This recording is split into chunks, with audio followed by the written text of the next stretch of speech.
सिर्फ एक गाजर और 1.5 किलो दूध से आज हम बनाएंगे सिर्फ 20 मिनट में बहुत ही ज़बरदस्त सी कलाकंद बर्फ़ी। ये बहुत हेल्दी बर्फ़ी बनती है और बहुत ही मिनटों में बहुत आसानी के साथ बन जाती है। आप लोग इसको जब एक बार घर में बनाएंगे तो बार बार बाहर से बर्फ़ी लाना छोड़ देंगे। बिस्मिल्लाहिर्रहमानिर्रहीम, अस्सलाम वालेकुम। तो चलिए आज की रेसिपी को स्टार्ट करते हैं। यहाँ पे मैंने ले ली है एक गाजर। गाजर आप लोग देख सकते हैं थोड़े से बड़े साइज़ की है। इसकी हमने कटिंग करके और इसके ऊपर जितने भी बाल वगैरह हैं वो सारे हमने इसके ऊपर से रिमूव कर देने हैं। अच्छी तरह से इसकी सफाई कर लेंगे और उसके बाद आते हैं अपने नेक्स्ट स्टेप की तरफ। यहाँ पे मैंने इसकी अच्छे से सफाई कर ली है और अब मैं इसको ग्रेट कर लूँगी। ग्रेट करने के लिए आप लोग देख सकते हैं ग्रेटर जो है वो थोड़ा सा बड़े साइज़ वाला है। अगर ये आपको मिल जाए तो बेस्ट है, अगर नहीं मिलेगा तो फिर जो भी आपके पास अवेलेबल हो आप वो यूज़ कर सकते हैं, लेकिन बिल्कुल छोटे साइज़ वाला ग्रेटर मत यूज़ कीजिएगा, उससे इतना अच्छा फ्लेवर नहीं आएगा इसका। तो यहाँ पे ये देखिए मैंने इसकी अच्छे से कटिंग कर ली है, इसको मैंने ग्रेट कर लिया है और अब मैं इसके अंदर डाल दूँगी 3/4 कप चीनी का और साथ ही हमने इसमें ऐड करना है थोड़ा सा पानी। पानी जो है वो हमें आधा कप का भी आधा ऐड करना है, मतलब 1/4 कप हमने इसके अंदर पानी ऐड करना है।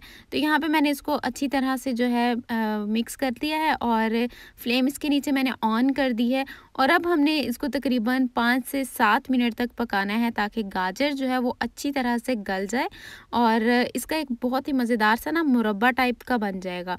तो इसको तकरीबन 7 से 8 मिनट लग जाएंगे। तो ये देखें सारा शीरा जो है वो मेल्ट हो चुका है और गाजर जो है वो अच्छी तरह से हमारी पक चुकी है और अब मैं इसको इसमें से निकाल के अलग से एक बर्तन में रख दूँगी ताकि ये ठंडी हो जाए। तो ये स्टेप जो है ये हमें पहले करके रख लेना है। यहाँ पे आप लोग इसकी शाइन चेक करें, ये इसकी निशानी है कि जब गाजर में इस तरह की शाइन आ जाए तो ये पक जाती है। तो यहाँ पे सारा ये जो गाजर का मुरब्बा टाइप बन चुका है इसको मैं निकाल के साइड पे रख लूँगी। अब यहाँ पे मैं ले लूँगी 1.5 लीटर दूध। दूध जो है वो आपने कोशिश करनी है कि फुल फैट हो। अगर आप लोग पाकिस्तान में हैं तो आपको फुल फैट मिल ही जाएगा, लेकिन अगर आप किसी और कंट्री से हैं तो आप लोगों ने ये इस चीज़ का बहुत ध्यान रखना है। तो यहाँ पे मैंने ले लिया है आधा कप पानी का। इसके अंदर मैं 2 चम्मच भर के मैदा डाल रही हूँ और 1 चम्मच भर के मैंने कॉर्नफ्लोर का ऐड कर दिया है। इसको मैं अच्छी तरह से मिक्स कर लूँगी और मिक्स करने के बाद इस तरह से हम इसको दूध के अंदर शामिल कर देंगे।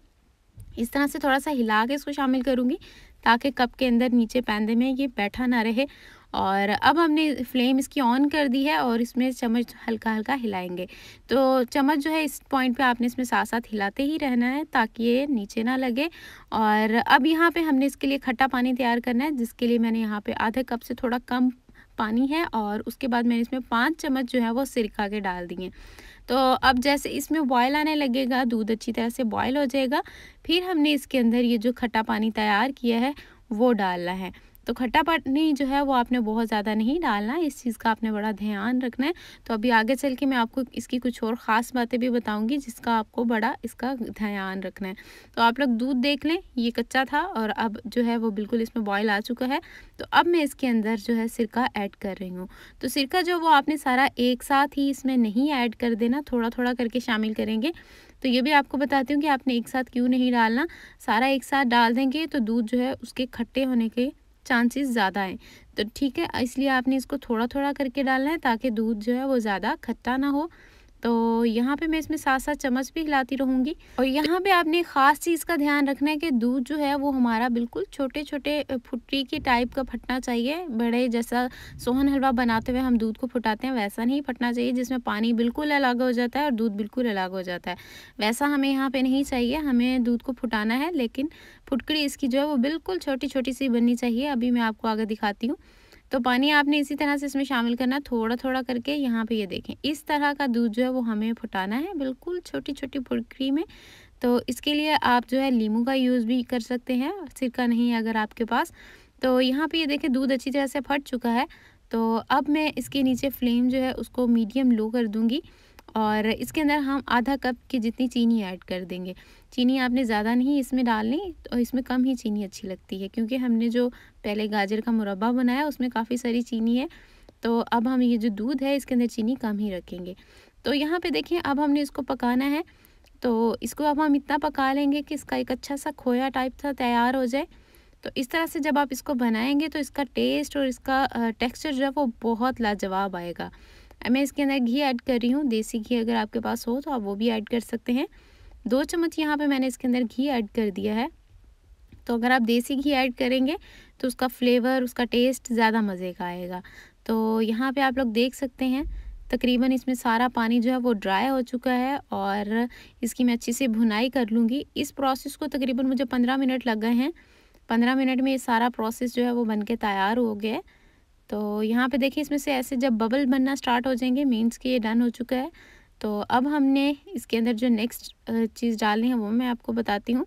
आप लोग चाहें तो इसमें इलायची पीस के वो भी डाल सकते हैं, उससे बहुत अच्छा फ्लेवर, बहुत अच्छा सा एक टेस्ट आ जाता है इसके अंदर। तो ये बहुत ही मज़ेदार सी कलाकंद बर्फ़ी जो है वो मिनटों में बन के तैयार हो जाती है। आप लोगों ने इसको ज़रूर ट्राई करना है और मुझे कमेंट्स में बताना कि आपको ये कैसी लगी। तो यहाँ पे देखें अब इस पॉइंट पे जब आ जाएगा पानी बिल्कुल इसमें से ड्राई हो जाएगा, चीनी का पानी भी ख़त्म हो जाएगा। फिर हमने जो गाजर तैयार करके रखी थी वो इसके अंदर डाल देनी है। तो जब हमने इसमें गाजर डालनी है उस पॉइंट पे हमने चूल्हा जो है वो इसमें से बंद कर देना है, वरना क्या होगा कि गाजर का जो रंग है वो सारा बर्फ़ी में चला जाएगा और इसका कलर बिल्कुल भी प्यारा नहीं आएगा। तो इस तरह जब आप इसमें आँच को बंद कर देंगे तो इसका बहुत ही खूबसूरत सा एक कलर आएगा। बिल्कुल ऐसे ही जैसे हलवाई की दुकान से हम ला के खाते हैं कलाकंद बर्फ़ी, वैसे ही इसका टेस्ट आएगा, वैसे ही इसका कलर आएगा। तो यहाँ पे देखिए मैंने फ्लेम इसकी बंद कर दी है और अब मैं इसको डिश आउट करूँगी। तो डिश आउट करने के लिए भी मैं आपको बताती चलूँ, यहाँ पे मैंने एक पैन ले लिया है जिसमें मैंने बटर पेपर लगा लिया था, ऑयल लगा के इसके अंदर ये सारा बैटर मैं डाल दूँगी। तो इसको हमने इसके अंदर डालने के बाद अच्छी तरह से हमने इसको फ्लैट कर लेना है चम्मच से और फिर हमने इसको रेस्ट देना है। अच्छा खासा रेस्ट देंगे तकरीबन 2 घंटे के लिए ताकि ये ठंडा हो जाए। तो अगर तो आपके इलाके में ठंड है, सर्दी है तो आप इसको जो है बाहर ही रख दें तो ये अच्छी तरह से सेट हो जाएगा। लेकिन अगर आपके इलाके में गर्मी है तो आप इसको फ्रिज में भी रख सकते हैं। तो यहाँ पे देखें तकरीबन 2 घंटे हो चुके हैं और ये बिल्कुल सेट हो चुका है और अब मैं इसको डिश आउट करूँगी और इसकी कटिंग करके भी आपको दिखा देती हूँ। तो हमने जो इसमें डालडा घी डाला था उसकी वजह से इसकी कटिंग बहुत अच्छी होगी, बिल्कुल भी ये टूटेगी नहीं। तो यहाँ पे इस तरह से हम इसके ऊपर से बटर पेपर उतार लेंगे और अब हम इसकी कटिंग करेंगे। तो आप लोग देख सकते हैं कितनी अच्छी इसकी बर्फ़ी की कटिंग हो रही है। बिल्कुल ऐसे जैसे हलवाई की शॉप पे होती है वैसे ही इसकी कटिंग हुई है और वैसा ही इसका टेक्सचर बन के आया है। तो उम्मीद करती हूँ आपको आज की ये रेसिपी ज़रूर पसंद आई होगी। वीडियो पसंद आई तो इसको लाइक एंड शेयर ज़रूर कर दीजिएगा। चैनल पर नए हैं तो चैनल को सब्सक्राइब ज़रूर कर दीजिएगा। मिलते हैं नेक्स्ट वीडियो में, तब तक के लिए मुझे दुआ में याद रखिएगा। अल्लाह हाफ़िज़।